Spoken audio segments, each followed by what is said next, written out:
Polemik tudingan ijazah palsu milik Presiden ke-7 RI Joko Widodo kini bergulir di ranah hukum. Jokowi dan pihak yang meragukan keaslian ijazahnya saling lapor ke polisi.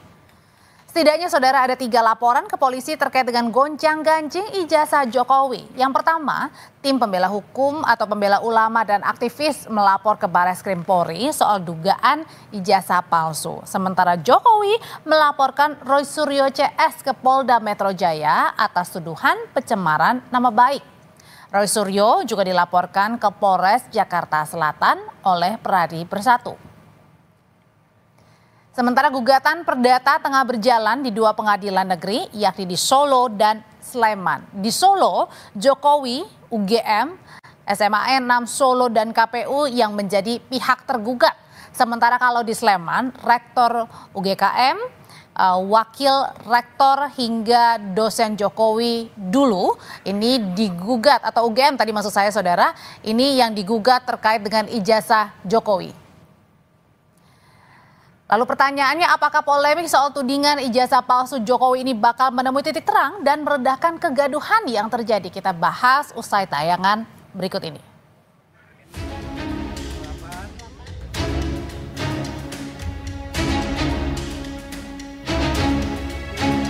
Tak cuma di pengadilan, polemik ijazah Jokowi juga bergulir di kepolisian.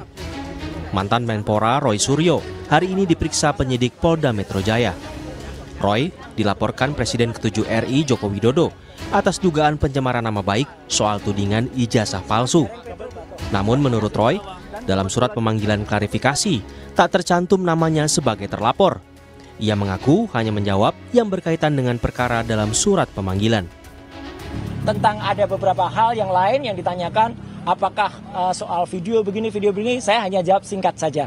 Apakah itu ada pada surat laporan tertanggal 26 Maret 2025. Ketika ditanyakan tidak terkait dengan itu, ya sudah. Jangan tanya saya yang tidak ada kaitannya dengan itu. Ini clear banget ya. Ini clear banget. Jadi LP itu ada pelapornya, tapi lucunya nggak ada terlapor. Sekali lagi ya, tidak ada nama terlapor. Jadi untuk para kuasa hukum yang kemarin sudah nyebut-nyebut nama, inisial dan sebagainya, hentikan. Presiden ke-7 RI Joko Widodo menyebut alasan dirinya melaporkan 5 orang terkait tudingan ijazah palsu untuk membuat pembelajaran. Ia merasa dihina dan direndahkan dengan adanya tuduhan tersebut. Kan sudah menghina saya sehina-hinanya. Sudah menuduh ijazah itu ijazah palsu. Sudah merendahkan saya serendah-rendahnya.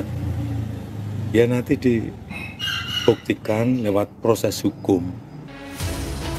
Ramai soal gugatan ijazah palsu juga sempat disinggung Ketua Umum PDIP, Megawati Soekarno Putri.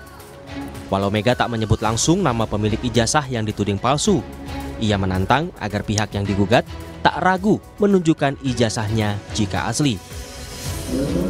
Banyak loh sekarang gonjang-ganjing urusan ijazah benar apa enggak. Ya susah aja. Kalau ada ijazah itu kasih aja ini ijazah saya. Itu nah dengan demikian ya, ini kan saya pusing ya, pusing orang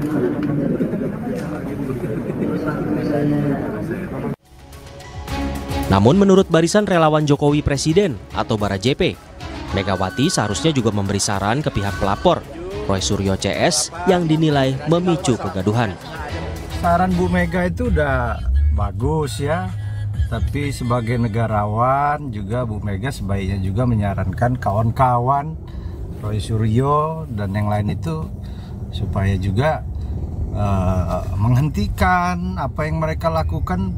Hate speech buat kegaduhan di publik, media sosial itu kan membuat hal-hal yang dianggap mereka betul, nyatanya sekarang Pak Jokowi sudah menyerahkan itu kepada Barreskrim. Kemarin dibawa adik ipar Pak Jokowi dan pengacara ke Barreskrim ijazah tersebut.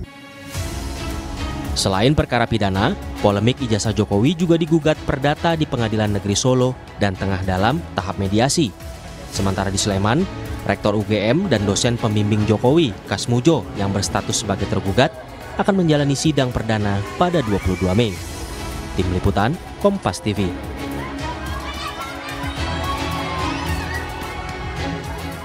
Roy Suryo sudah diperiksa hari ini atas laporan yang dilayangkan Presiden ke-7 RI Joko Widodo. Lebih lengkap mengenai pemanggilan Roy Suryo CS hari ini ke Polda Metro Jaya, kita bahas bersama pendukung Roy Suryo yang tadi juga ikut mengantar ke Polda, ada Marwan Batubara, dan juga sudah hadir kuasa hukum Jokowi, Rifai Kusumanegara. Malam, Mas Rifai, Pak Marwan.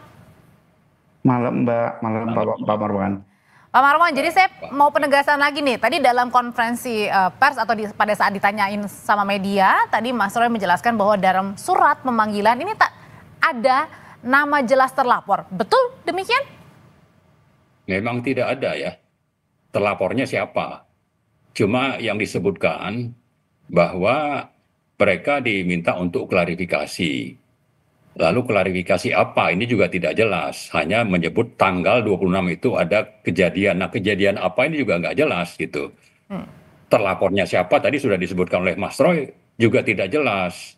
Nah, sementara ini polisi terlalu maju manggil-manggil. Sementara teman-teman dari TPUA itu sudah berbulan-bulan melaporkan. Itu tidak ada proses. Pak Marwan, jadi dalam polisi jangan tebang pilih. Ya, jangan mentang-mentang ini Jokowi, apalagi Jokowi itu sangat dekat hubungan dengan dalam tanda petik ya dengan Polri, dengan Kapolri. Jadi saya kira kita ingin polisi ini, Polri ini bertindak sesuai dengan konstitusi, aturan main dan mengayomi rakyat. Pak Marwan. Jadi sebenarnya dalam surat laporan itu tidak ada nama terlapornya, tapi dalam surat laporan itu isinya apa? Ya, kita tidak tahu yang diminta. Yang jelas mereka itu diminta untuk datang klarifikasi kemarin terkait dengan Bu Kurnia. Terkait yang kita dengar cuma seperti itu. Isi dari ini kan tidak juga dibuka ke publik. Sama saja dengan seperti Pak Jokowi bahwa ini ijazah saya tapi tidak boleh dipotret misalnya pada tanggal 16 April. Lalu tanggal 30 April juga sama. Cuma nunjukin ke polisi, ke publik mana. Sementara publik itu punya hak menurut Undang-Undang KIP nomor 14 2008. Oke, ya, sebentar Pak Marwan. Ya, saya mau tanyakan ke kuasa hukum Pak Jokowi dulu, ada Bang Rifai di sini. Bang Rifai, betul pada saat membuat laporan Pak Jokowi ini tidak ada nama terlapornya? Oke, terima kasih Mbak. Jadi betul, setelah kami membuat laporan juga kami kan menjelaskan kepada teman-teman media bahwa kami untuk terlapor itu dalam penyelidikan, dalam arti memang kita tidak menunjuk nama, karena pertama kami menghormati asas praduga tidak bersalah, kedua di dalam tindak pidana IT ini soal terlapor itu bisa banyak Mbak. Jadi bisa saja orang yang diduga mengucapkan, bisa juga orang yang mentransmisikan, bisa juga orang yang melakukan editing, dan itu semua kan masih belum kami ketahui semua. Sehingga memang kami dalam pelaporan saat itu hanya menjelaskan ini dalam penyelidikan. Jadi silakan nanti penyelidikan pihak kepolisian lah yang akan mendalami siapa-siapa saja yang terlibat. Nah, lalu apa yang kami laporkan senyata dalam di Polda kemarin? Yang kami laporkan adalah fakta-fakta yang kami ketahui berdasarkan objek-objek yang kami kumpulkan saat itu, ya ada 24 objek. Ini juga kami baru juga menyerahkan objek-objek tambahan, ya, di mana dari objek-objek tersebut memang ada rekaman-rekaman video, ya, di dalam sosial media, ya, yang intinya menguraikan sebuah peristiwa tertentu yang tentunya menuduh Pak Jokowi menggunakan ijazah palsu, ya, dan melakukan sejumlah kata-kata yang kami anggap sebagai penghinaan kepada Bapak Jokowi. Jadi kami menjelaskan fakta. Nah, dari fakta-fakta itu memang kami juga menyebutkan ada orang-orang yang diduga, ya, kami pun menggunakan istilah inisial. Kenapa? Karena lagi-lagi kami menghormati asas praduga tidak bersalah.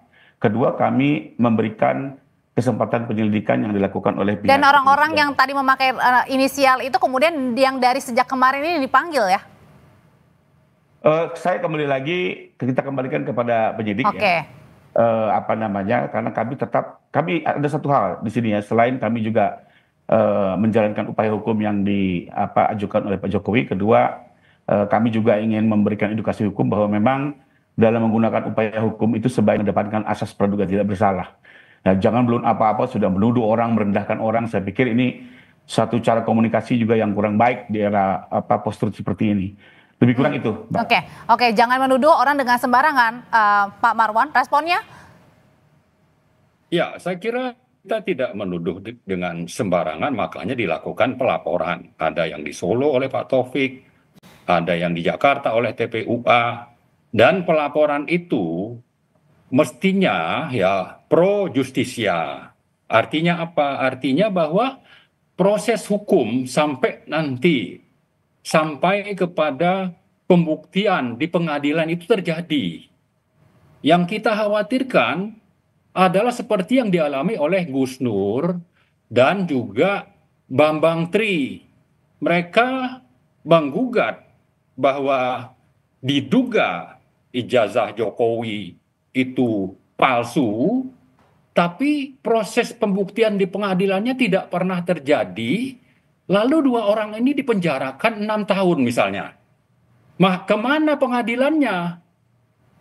Bagaimana bisa itu terjadi? Ya, saya yakin itu karena ada intervensi dari kekuasaan. Artinya apa? Artinya bahwa kalau kita mengaku ini negara hukum, maka proses hukum itu harus diutamakan, jangan pendekatan politik kekuasaan. Dan itu sudah terjadi dan ini kelihatannya akan terjadi. Tapi kan ini klarifikasi juga. Saya sedikit lagi menambahkan bahwa ini bukan urusan perdata untuk dikatakan bahwa ini bukan hal yang layak untuk diproses oleh pengadilan. Ini masalah pidana. Kenapa? Karena Joko Widodo itu mendaftar di KPUD di Solo misalnya. Lalu di KPU untuk Pilpres. Ini hak publik untuk paham, untuk tahu. Ijazah Anda itu benar nggak? Nah, itu ada di dalam Undang-Undang Nomor 14 2008 dan itu tidak pernah terjadi. Di KPUD ijazahnya hilang ya, di KPU juga sama. Oke, jadi dalam hal ini dipertanyakan ya, Pak Marwan. Dan ini publik ini hanya bisa melihat kalau ada pengadilan yang jujur, adil, transparan terjadi. Jangan pendekatan kekuasaan, karena kalau pendekatan kekuasaan. Tapi Pak Marwan dengan Pak Roy juga dipanggil kan, ini juga kemudian bentuk untuk penyidik juga mendalami kan kasus yang terjadi. Tapi Pak Marwan, ini pertanyaan yang mungkin tidak disebutkan terlapornya siapa. Oke, karena tadi jangan mentang-mentang berkuasa ya, dekat dengan Jokowi dan mungkin presidennya juga diam yang sekarang ya. Kita tidak mau seperti itu. Kita mau ini negara hukum, tegakkanlah berdasarkan hukum. Pro justisia itu harus terlaksana secara runtun dari proses penyelidikan sampai nanti ada penuntutan dan ada proses di pengadilan. Dan dengan begitu hak publik ya sesuai dengan tadi Undang-Undang Keterbukaan Informasi Publik itu bisa terlaksana. Kalau tidak ini hanya gonjang-ganjing. Dan satu lagi perlu Pak Marwan, ada penuntut sedikit lagi saya sampaikan. Ya, masih panjang Pak Marwan. Jadi saya mau tanya dulu ke Bang Rifai kalau gitu. Bang Rifai itu tadi kemudian katanya ya jangan ada karena ada kekuasaan. Jadi kemudian bisa diutak-atik nih, diatur-atur nih di balik pelaporan Pak Jokowi ini.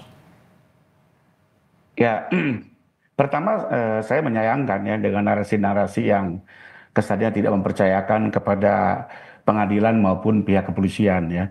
Kenapa? Karena di dalam negara hukum ini ya memang mau tidak mau kita harus mempercayakan semua proses hukum kepada lembaga-lembaga yang berwenang yang diatur dalam konstitusi ya. Dalam hal ini adanya pengadilan ya sebagai kekuasaan yang terpisah bahkan dari kekuasaan negara ya sesuai dengan res politika ya. Lalu juga ada kepolisian yang juga memiliki tugas penegakan hukum.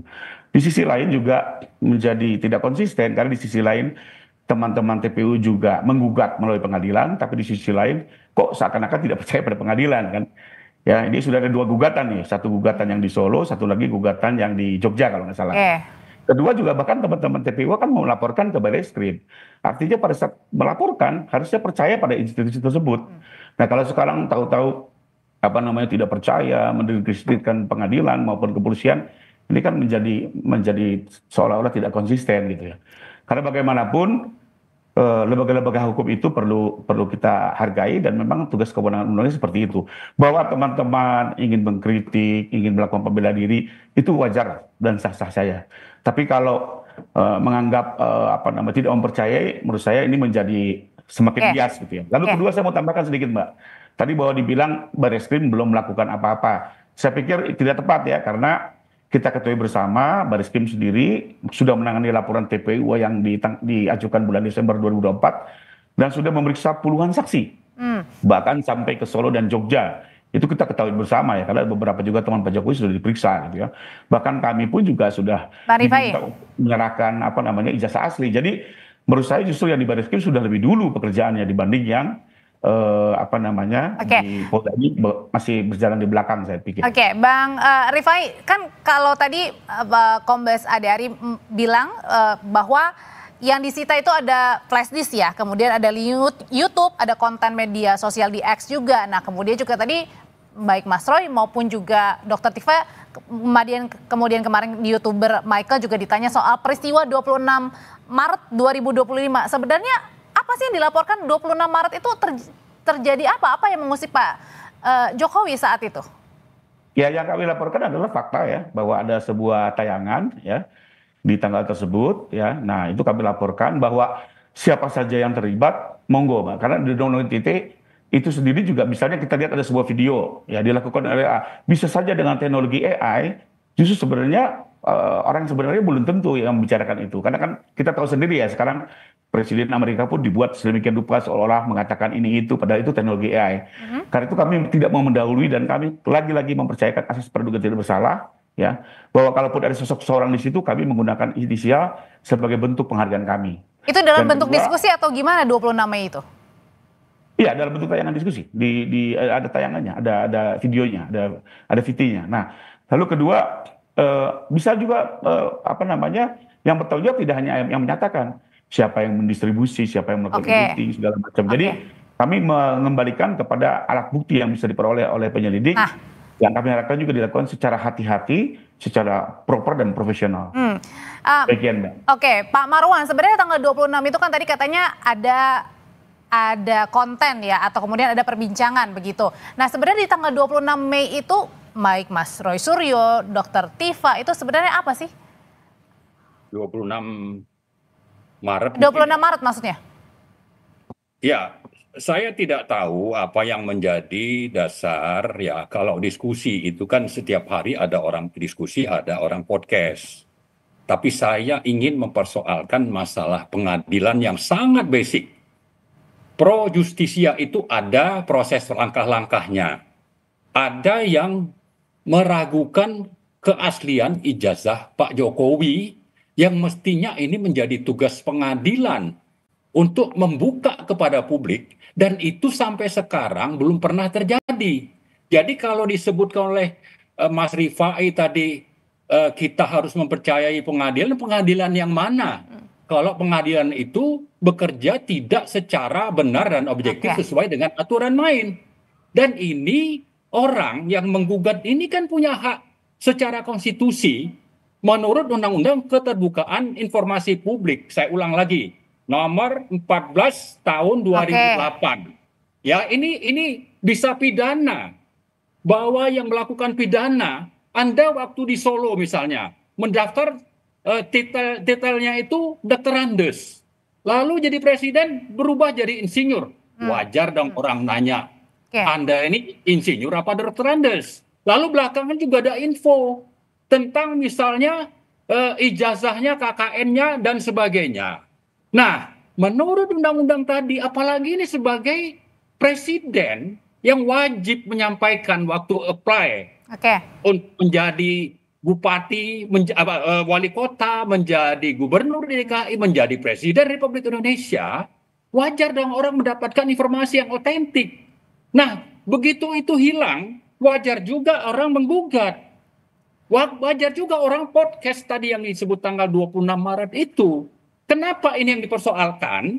Tapi yang paling basic saya sampaikan tadi, bahwa publik punya hak dan yang wajib. Jadi begini, satu hal yang juga coba dibuat untuk di misleading ya, bahwa bukan cuma yang menggugat wajib untuk membuktikan bahwa ini palsu, tapi yang bersangkutan karena ini masalah pidana, wajib juga untuk menunjukkan Anda ini ijazahnya asli.